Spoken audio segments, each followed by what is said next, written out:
Over 120 students and teachers from 18 schools across PNG and Australia have collaborated online for the 2021 Climate Resilience Design Sprint.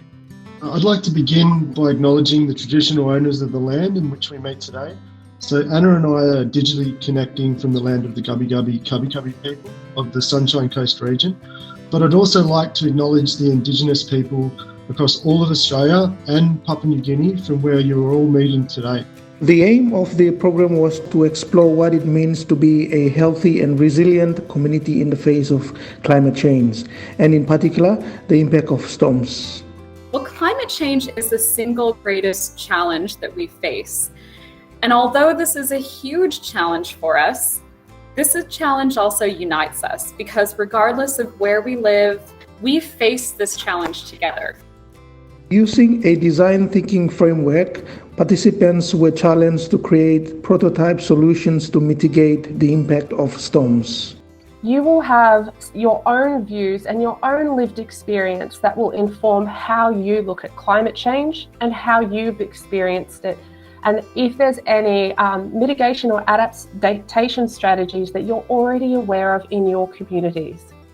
After considering the issues from different perspectives, teams narrowed in on a specific how might we question and came up with as many solutions as possible for this question. Choosing the preferred solutions, teams sketched a prototype and had the opportunity to pitch their solutions to other groups for feedback. This is a really empowering process, and these skills that you will learn today and when you go through this process in the future will really empower you to be confident about being creative and sharing your ideas amongst your peers and community.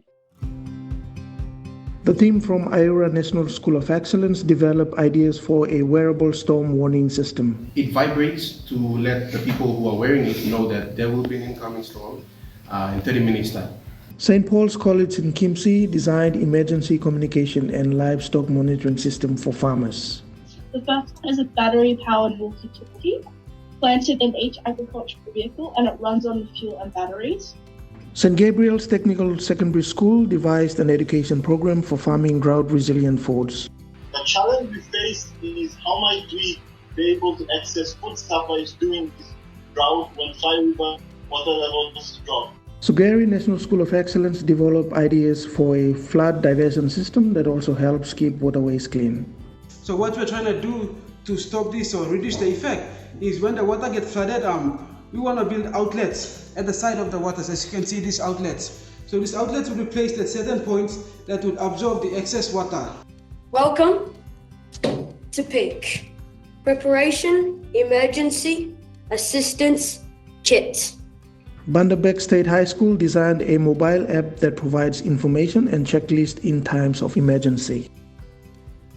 Gumini Secondary School prototyped a lightning strike prevention system. This is the conductor and this is the stone wall. And when the lightning strikes, the electricity coming down, they won't get electrocuted. Aritali Secondary School identified a 5-step approach to combat water shortages that includes an education campaign. We are going to conduct awareness on how to preserve and manage water.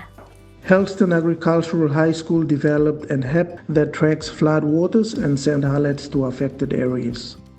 Passam National School of Excellence explored a range of solutions to mitigate erosion. Building strong seawall is one of the solutions in which we will prevent the eroding of our coastline. Mount Hagen Secondary School designed river rubbish traps to help local crops. Our solution is why not we place some rubbish traps before the creek meets the river. We could put mesh wires just as a barrier so that you can trap the rubbish. Mountain Creek State High School prototyped a hydro battery that could harness the energy of storm water. Not only will the hydro battery transform useless rainwater into a useful source of energy, but it will also reduce the school's energy consumption. The Wawin National School of Excellence team explored solutions to their water shortage problems. To solve this problem, why don't we redirect rainwater from the gutters into underground water tanks, so the water underground will last for a very long period of time. Port Moresby National School of Excellence prototype engineering plans to mitigate flooding during storms. We have 4 debris collectors, and we have filters.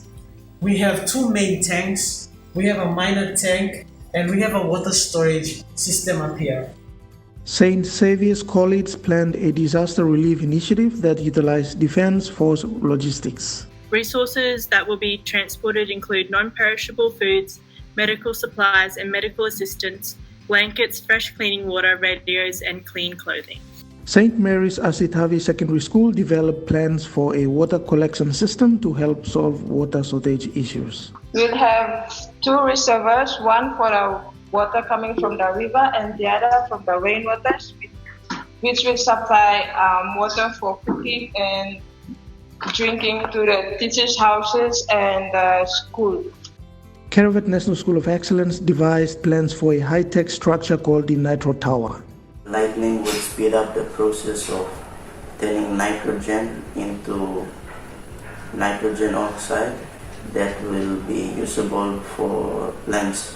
The process is called nitrogen fixation. The team at Wanimo Secondary School devised an engineering solution to mitigate floodwaters. The gabion walls will be constructed on both sides of the river to direct the flow of river when it floods so that it does not flow into the school as well.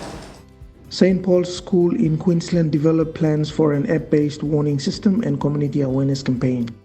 We would implement an education campaign for kids and parents alike, informing them about prevention methods, danger rates, high-risk areas, and mapping out the specific natural disaster movements. I just have to say that the ideas that we heard were absolutely amazing and inspiring. Such a testament to the creativity that you guys have all shown today in developing these innovative and exciting solutions.